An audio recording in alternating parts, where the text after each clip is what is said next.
Welcome to the Cool Tools Show. I'm Mark Frauenfelder, Editor-in-Chief of Cool Tools, a website of tool recommendations written by our readers. You can find us at cool-tools.org. I'm joined by my co-host, Kevin Kelly, founder of Cool Tools. Hey, Kevin.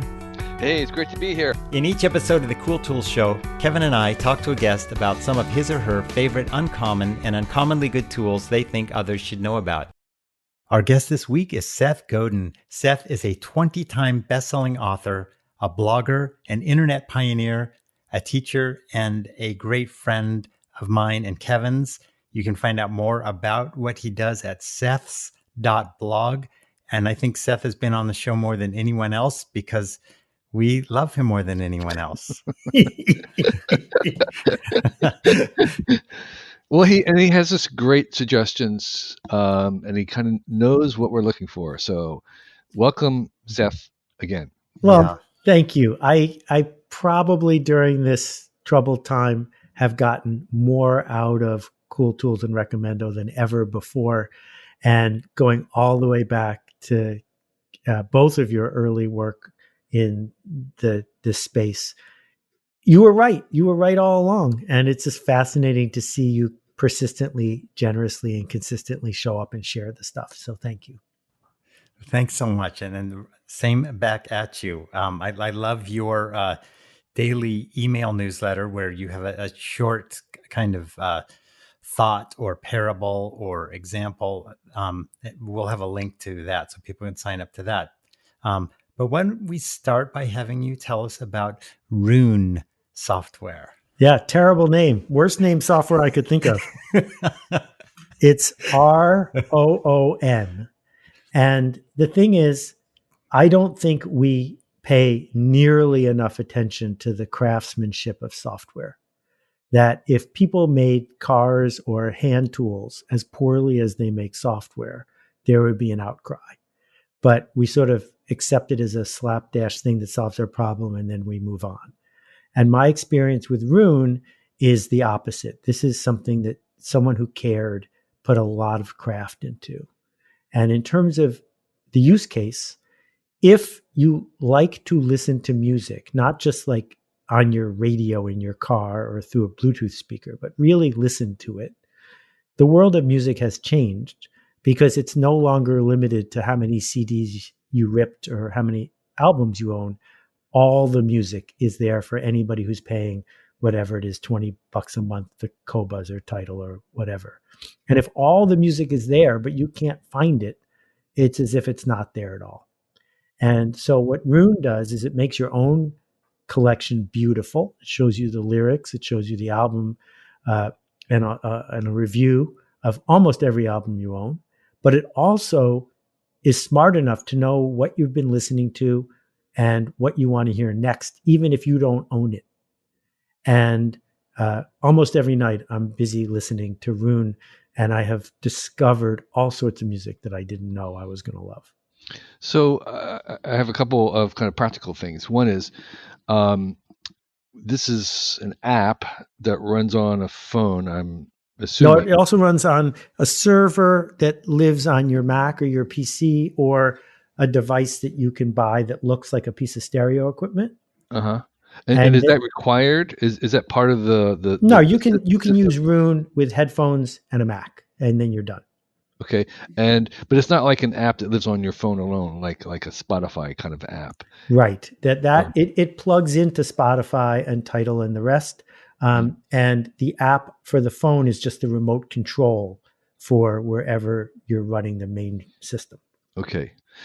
And then does it also work like a Sonos or other kind of system where it's also you can broadcast music in your house as well to different speakers, or is this mostly for a private, intimate, one-to-one experience? No, you're absolutely correct. So, little known fact, I didn't invent Sonos, but they pre-stole the idea from me. Years and years and years ago, I invented a device that would do what Sonos does, and we never took it very far, but the idea was you ought to be able to broadcast your own stuff to stereos and other things around your house. And Sonos has done a pretty good job of doing that, except the sound quality isn't as good as it could be, and B, the user interface isn't as good as it could be. And Roon fixes both of those problems in a more open way, because you don't need a Roon device. They've licensed their interface technology for the player end to lots of companies that make really good quality amps and other devices, so that the music comes out sounding the way you want it to. So we had a kind of a life-changing shift in how we use music, which is maybe I should be chagrined to mention this, but we listen to it on the Amazon Echo, and we use voice interface, and we find that it's actually, it's where we go to. We have a Sonos and all the controls, and we can have headphones, but we wind up using Alexa, play whatever it is. Right. And so, are you going in? Does Roon head in that direction at all? Is it going to accept the voice interface at all, or is it? I mean, tell me where that fits into. Yeah, that's a great question. Tim Wu's great article about convenience, I think, is important, which is that Americans will trade almost anything, including privacy, for convenience. Right. Mm-hmm. And I think that what Roon is standing for is, if you want to go deeper, if you want the tactile experience and you want it to sound better, then go do that. And if you want it to be convenient, which Amazon's library plus voice control certainly is, then go in that direction. But I don't think in this moment anyway, they overlap. Okay. All right. So Roon is a system more than just an app. Would that be fair to say? I think that's a great way to describe it. Okay. Music system. And they license the technology to hardware companies? Is that right? So you can, if you go to a website like musicdirect.com, you can find all the Roon compatible boxes called streaming boxes. And so a streaming box is, without using your computer, a way to get high quality music streamed straight into your stereo. So it's connected to the internet. It's connected to your remote on your phone or your Mac. And it all creates an ecosystem around your music for way less than cable TV costs. And are you just like a fully enthusiastic user, or do you have a connection to the invention of this? Do I have it? Oh, I had nothing to do with them or inventing this. I am a committed audiophile, and I get joy out of scaring myself into thinking I'm in a jazz club. That it doesn't happen with every song, but every once in a while you'll hear someone cough while you're listening to and you look behind you to see who it was. Right, exactly. And I never get tired of that. Cool. That sounds good. ROON, like you said, bad name, cool technology. There you go. Okay, so the next up on your list is something that I didn't even know existed, the Firefox App Store. Right. So let me give you an example of a use case here. I'm not even torn. I'm just divided over Google's presence as an evil monopolist who also makes tools that it's very hard for me to live without. And one of them is Google Sheets. But when you make a new Google Sheet, every single page in that sheet, they add 1,000 rows to. So if you've got 40 panels in there, you've made it so big, your system's going to crash. And you can't do anything about it because the act of deleting all of those empty rows over and over again is absurd. But if you go to the App Store for Google Apps, you can find a free tool that just finds all your blank rows and deletes them at the bottom of every single panel. Done. And that introduced me to the idea that if you're using a browser, Firefox has one, Chrome has one, there's an app store for it. And there are all these cool apps, most of which are free, that work instantly, sometimes elegantly, sometimes not, to make your life significantly easier. And the one that I'm talking about today is called Video Speed Controller. And I know Kevin spends a lot of time watching things on YouTube. Way too much. What Video Speed Controller does is it puts a tiny little plus minus sign in the top left-hand corner of every video, and you can speed it up. And so if you are watching something where you're trying to get the joke, but they're going too slow, just hit the plus sign 3 times and it'll run at 1.4 speed. And as somebody who has to work their way through a lot of things in my day, sometimes I want to do it at the speed the creator wanted, but sometimes I want them to just tell me the point. And this tool, instant and free, what a delight. And there's lots and lots and lots of this stuff in the App Store. But there's also a Chrome Yes, version of this as well, and correct. Safari. It's not just Firefox, right? I picked Firefox just because they seem the least evil of the 3. I see. Between Safari, Chrome, and Firefox. So are you using Firefox as your main browser? Well, when I'm talking to people the way I'm talking to you, I'm supposed to be on Chrome, so I am.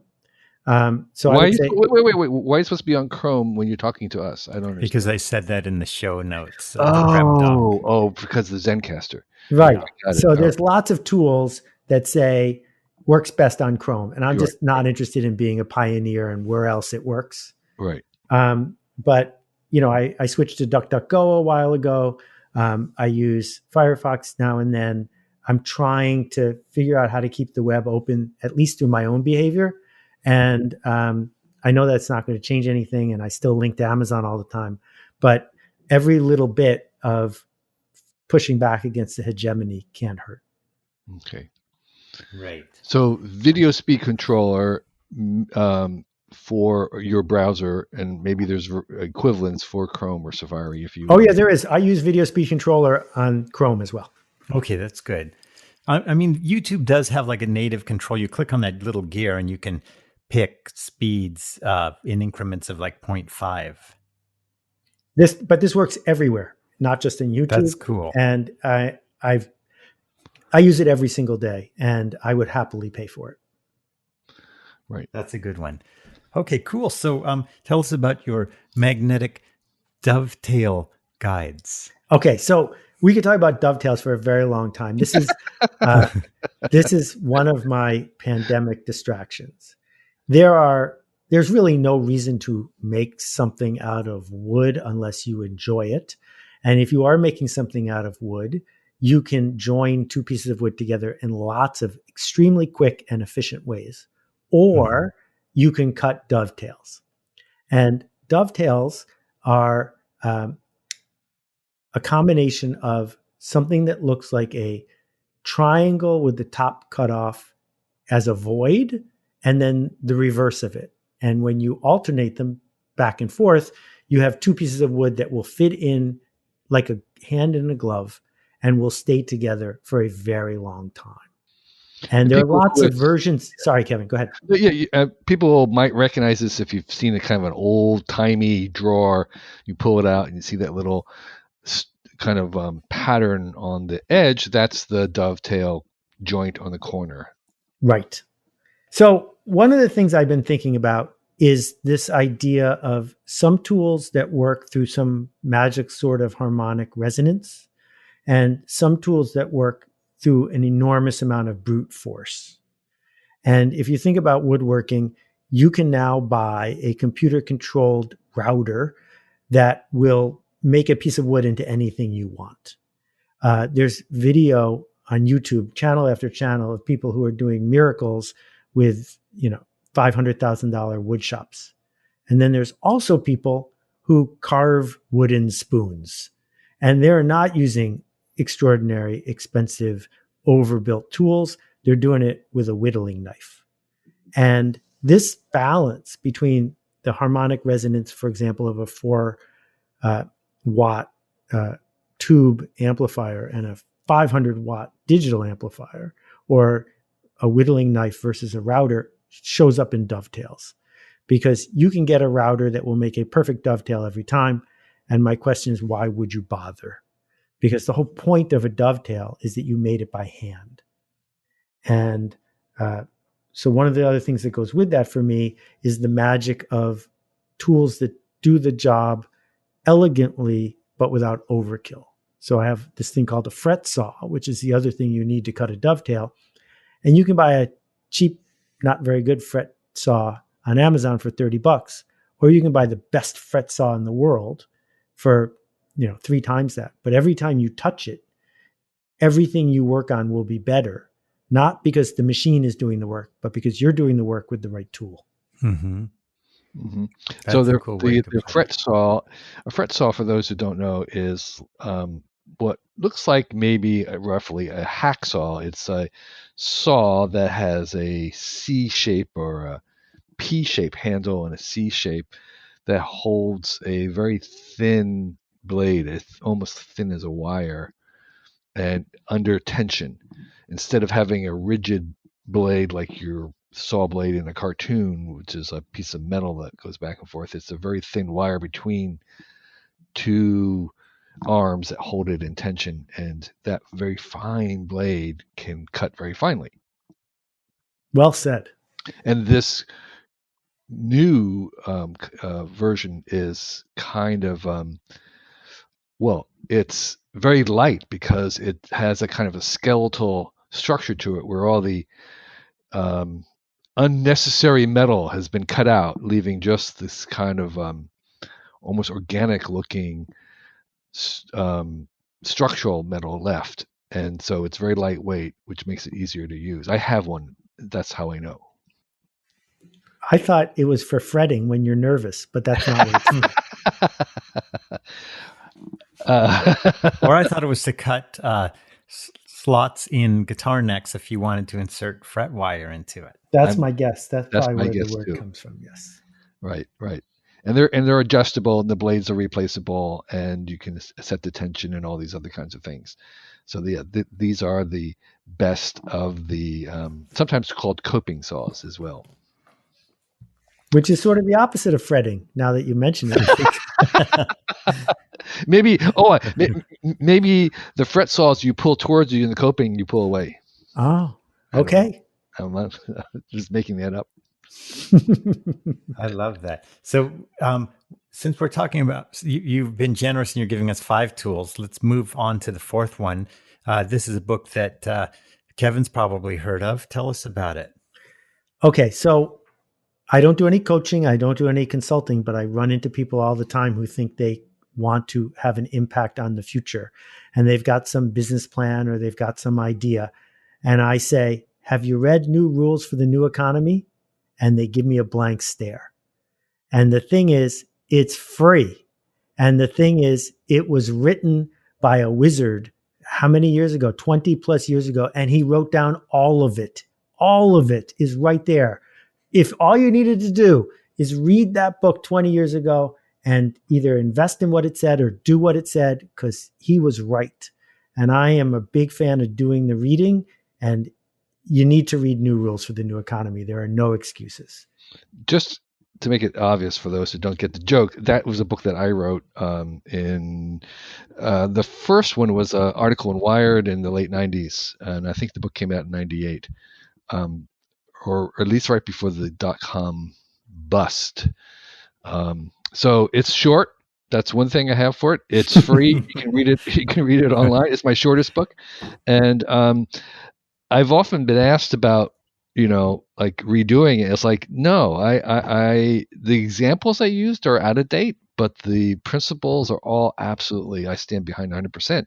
It's still valid, and so they're very simple rules like follow the free, which doesn't mean things are free. It just means that they're free at first.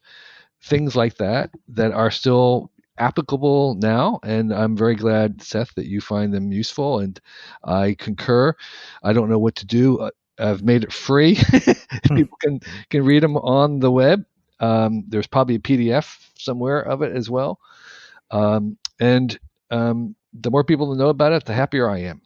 Well, I would say, as a marketer, yes, there you go. The best way to get people who could do something with the ideas to read it would be for you to charge $4,000. You're absolutely right. Okay, well, you've given me a challenge, and I think I'm going to I'm going to think about how I could do that. And I'm going to take your $4,000. I'm going to figure out how to make that $4,000. Perfect. I'll blog it when it's ready. Okay. That's such a cool idea. I love it.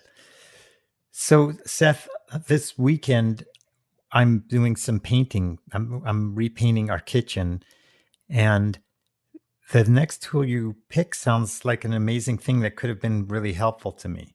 And it's incredible. It's a magic trick. So, in my basement, I have 18 cans of paint.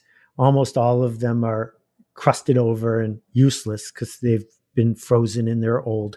But you save them because, like, what if you need to touch up something on some wall somewhere? Sure.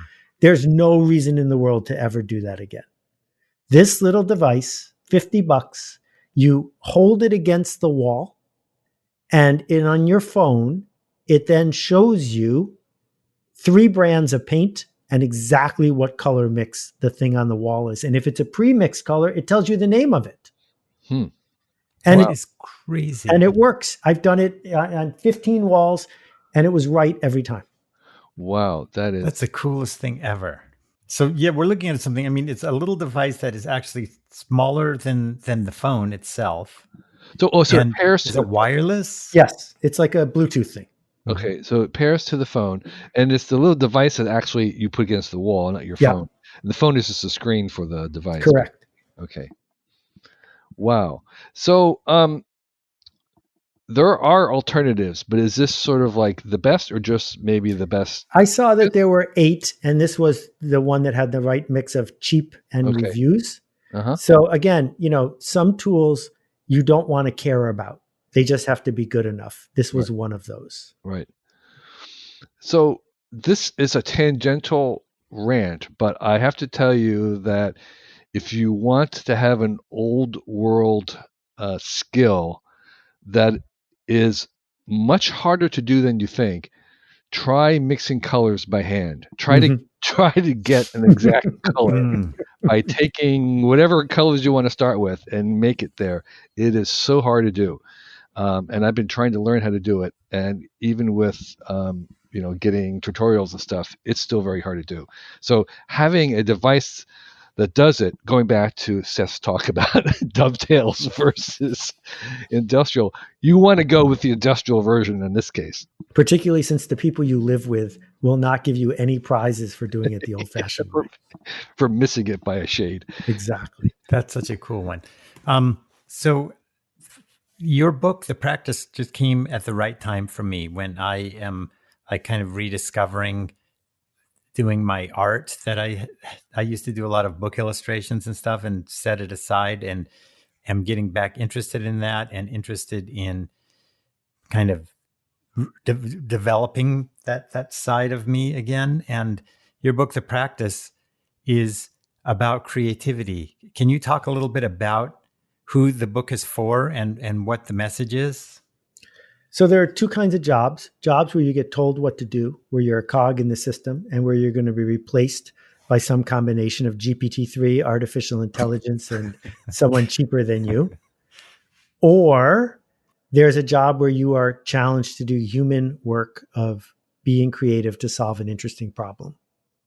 And we've been brainwashed from an early age, indoctrinated to believe that the first kind of job is blameless and on the path, because the second kind of job feels fraught because you have to be on the hook to say, I'm going to lead or create something where nothing was before. And that's what I call creative work. It has nothing to do with art, though I love your art and your ginger jars right over there. I'm looking at it right now. It has to do with the act of making art in whatever form, whether it's software design or figuring out a way to do crowd control. They're all creative problems. And the challenge that we have, having grown up in an industrialized world, is industrialists care about, is it cheap? Is it fast? And does it meet spec? And none of those things help us make better art. So, one of the concerns people have about doing creative work for a very long time was that they felt that it wasn't going to pay, that it wasn't going to be valued, that they couldn't make their living doing it. And so You were told not to think about being a cartoonist because how are you going to survive? Do you feel that that's changing, or was that always an illusion and not really true? So in this book, I intentionally divorce the entire thing from will you get paid, because that's a different problem.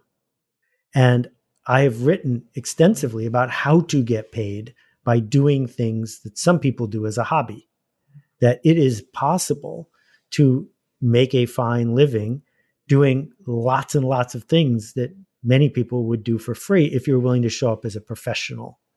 But what it means to show up as a professional is that you are making a promise to the marketplace, and you are not allowed to simply do the work for you. You might get lucky and the work you do for you might work in the marketplace. But what it means to say to somebody, pay me to make this, is not that you are authentic, but that you are consistent, that you are a version of you that we want right here, right now. And, between Patreon and Kickstarter, between the 1,000 True Fans and the whole idea of smallest viable audiences, where you can thrive with small enough overhead by doing remarkable work, I think there's more artists getting paid today than in any time in human history. But that book is a different book, which is how to make your art pay. Right now, I'm just trying to say how to stop arguing with yourself about being an imposter, how to trust yourself, how to find your voice so that you can pick your genre and do creative work. Because if you can't do that part, you don't even get a chance to do the second part. Can you talk a little bit about writer's block and how you don't believe that it exists? It doesn't exist, whether I believe in it or not. If you do an Ngram search in Google, which has cataloged every book of the last 150 years, what you can see is that the phrase writer's block did not appear in prose until the 1920s and 30s. We invented it because of the great American novel and Ernest Hemingway. It leads all the way back to Percy Shelley, Mary Shelley's failure of a husband, who said that if you're not touched by the muse, you have no right being a poet. And it gave lots of people a chance to let themselves off the hook. I can't do this creative work, I'm blocked. Well, actually what you're saying when you say that is, I'm afraid of rejection. I'm afraid of my bad writing. So therefore I will do no writing. Because if you do enough bad writing, if you do enough bad anything, some good stuff is going to slip through. If you want to be a great photographer, it helps to take 1,000 bad photos. Take the 1,000 worst photos you can think of, and now you're on your way to being a photographer. No one gets photography block, and nobody gets writer's block. You're just afraid of bad writing. Right. That's my explanation for what we perceive as sort of a renaissance in video and TV, is because we're suddenly allowed to have really, really bad video in, miles and miles of bad video. Whereas before with the networks, they could never allow really bad video. So therefore there was nothing great made. Yep. As soon as you have everybody making video, there's going to be tons of bad stuff, which allows the really great stuff to happen at the same time. So yeah, make lots of it. Well, yeah. So I also been reading your new book, Seth, and I find that it's a quick read, really great. Lots of little examples about, as you say, how to make this a practice, and you emphasize that it is a practice, that's what it is. It's not the muses. It's not just talent. It's a practice. It's a discipline. It's something that you can get better at, and everybody can get better at it. And it's particularly in troubling times, it's something to rely on. Yeah. Because you're not dependent on external validation. Right. You're chopping the wood, you're carrying the water, right. You are getting better at it. The way you've gotten better at every single thing in your life that you're proud of, right. You can just do it on purpose. Right. Yeah, that kind of deliberate practice. And I think that that's a great message. It's a great little book. You should, if you have any inclinations about trying to make that part of yourself better, this will help you. And we'll have a link, seths.blog/thepractice. And you can find out more information. You can watch some videos of people who have found the book valuable, a synopsis, everything that you need to know about this wonderful new book. Seth, I want to thank you so much for being on this podcast with us. You're always so much fun to talk to. Everything you say is surprising and entertaining. So I want to thank you for taking the time to talk to us today. Well, I figure spending 40 minutes a year on your podcast makes up for you guys giving me 400 hours a year of joy. So we're even now. Well, thanks. Yeah, we really enjoyed your tool picks as well. Looking forward to seeing more of them sometime in the future.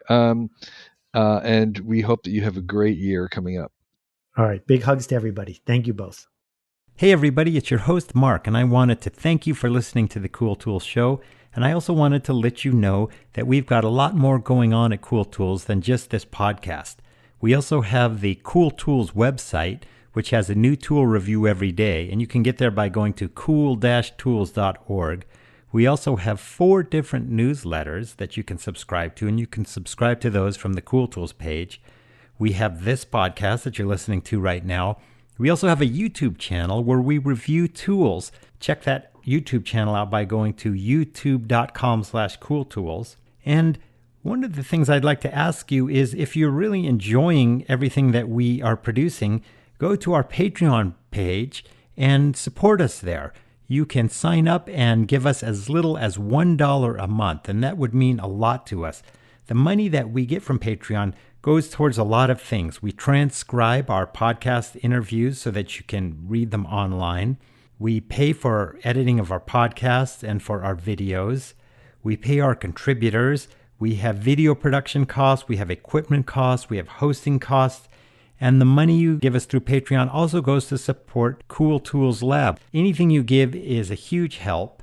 And one of the things that we do is, if you are a contributor to Patreon, we'll give you a shout out on air. And so I have a few people here to thank this week. Mark Lyanaj, Micah Gates, Monty Zukowski, Patrick James McNally, Robert Cohen, Scott, Spence Lloyd, Steve Avery, Steve Golden, Steve Levine, Tom Hess, William Phillips, Aaron Nipper, Durab Patel, Glenn Mercer, Jay Walker, Jeff Bonner, Ryan Jarrell, Pat Daly, Patrick Kennedy, Troy Wallet, Mike Camerate, Nicole Harkin, Tim Youssef, Scott Reed. Thanks all of you for supporting Cool Tools. And if you would like to have a shout out, go over to the Patreon page and sign up. And thanks for listening to the Cool Tools podcast. We'll see you next week.